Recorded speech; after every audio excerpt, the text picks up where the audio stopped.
नमस्कार, मैं प्रियंका और आप देख रहे हैं सबले बढ़िया। आइए नजर डालते हैं आज की मुख्य खबरों पर। मुख्यमंत्री भूपेश बघेल ने 24 जून को राजधानी स्थित अपने निवास कार्यालय से वर्चुअल बैठक में विभागों के कार्यों की समीक्षा की। इसके साथ ही उन्होंने छत्तीसगढ़ राज्य वन विकास निगम के कार्यक्रमों में भाग लेने के साथ वन विभाग अंतर्गत नरवा योजना के कार्यों की समीक्षा की।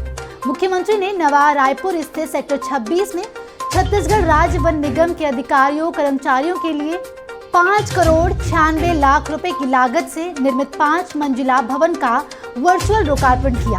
बता दें कि इस भवन में ट्रांजिट होटल और कम्युनिटी हॉल भी बनाया गया है।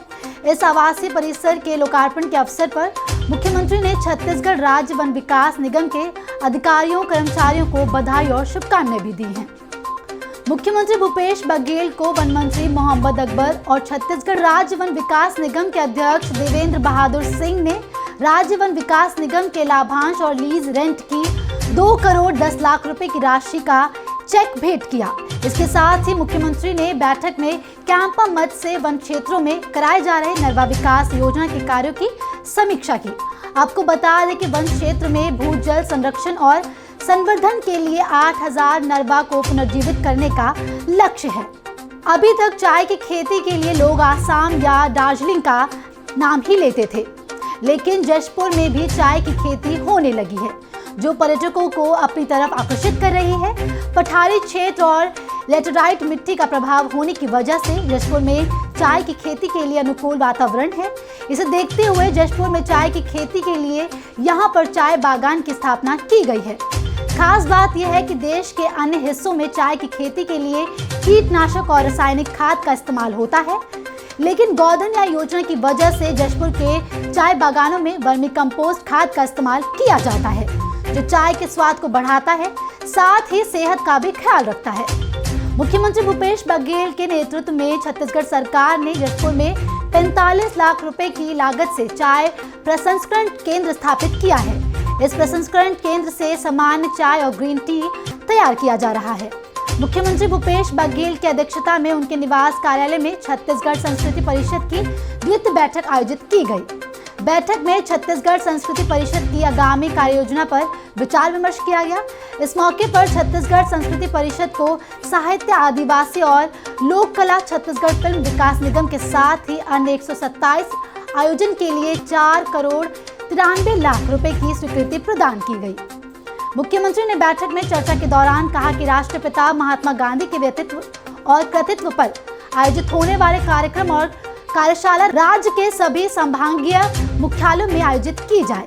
इसके साथ ही उन्होंने इंदिरा संगीत और कला विश्वविद्यालय खेरागढ़ के अंतर्गत रायगढ़ में भी संगीत और नृत्य महाविद्यालय खोलने का प्रस्ताव तैयार करने के निर्देश दिए। मुख्यमंत्री भूपेश बघेल की घोषणा पर स्कूल शिक्षा विभाग द्वारा राज्य में 76 नए स्वामी आत्मानंद अंग्रेजी माध्यम विद्यालय इसी शैक्षणिक सत्र से प्रारंभ किए जा रहे हैं।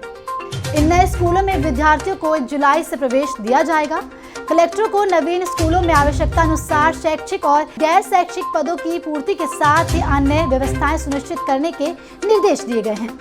बता दें कि राज्य में 32 स्वामी आत्मानंद उत्कृष्ट हिंदी माध्यम विद्यालय संचालित हैं। इसके साथ ही मंत्री डॉक्टर टेकाम ने बताया कि रायपुर में सर्वाधिक 12 स्वामी आत्मानंद उत्कृष्ट अंग्रेजी माध्यम विद्यालय और शुरू किए जा रहे हैं। मुख्यमंत्री भूपेश बघेल से उनके निवास कार्यालय में स्केटिंग खिलाड़ी अमितेश मिश्रा ने सौजन्य मुलाकात की। मिश्रा छत्तीसगढ़ के एकमात्र खिलाड़ी हैं जो 2023 में चीन में होने वाले एशियन गेम में हिस्सा लेंगे। स्केटिंग खिलाड़ी अमितेश ने बताया कि इससे पहले वे इंडोनेशिया के जकार्ता में होने वाले एशियन गेम्स में भाग ले चुके हैं, जहां उन्हें 8वां स्थान प्राप्त हुआ था। मुख्यमंत्री ने अमितेश का उत्साहवर्धन किया और एशियन गेम्स में सफलता के लिए शुभकामनाएं दी। मुख्यमंत्री ने उन्हें शासन की ओर से आवश्यकता अनुसार सहयोग देने की बात कही। इस अवसर पर मुख्यमंत्री के सलाहकार प्रदीप शर्मा भी मौजूद थे। एवरेस्ट बेस कैंप तक विजय पा चुके प्रतिभागियों की टीम ने मुख्यमंत्री भूपेश बघेल से उनके निवास कार्यालय में मुलाकात की। इस अभियान में अलग अलग उम्र और कम्युनिटी के 4 दिव्यांग, एक ट्रांसजेंडर सभी ने एक साथ ट्रेनिंग की। एवरेस्ट बेस कैंप की ऊंचाई 5364 मीटर है। मिशन इंक्लूएशन के नाम से 23 अप्रैल 2022 को शुरू हुआ ये मिशन 30 मई को खत्म हुआ। कुल 10 दिन तक चले इस मिशन में कई बाधाएं आईं, लेकिन टीम ने इसे चुनौती के रूप में स्वीकार किया और विजय पाई। मुख्यमंत्री ने पूरी टीम के हौसलों को सराहा और कहा कि आप लोगों की सफलता बाकियों के लिए प्रेरणा का काम करेगी।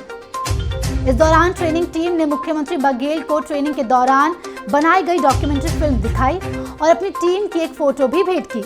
अभी के लिए इतना ही, जल्द लौटते हैं दूसरी खबरों के साथ। तब तक बने रहें सबले बढ़िया के साथ।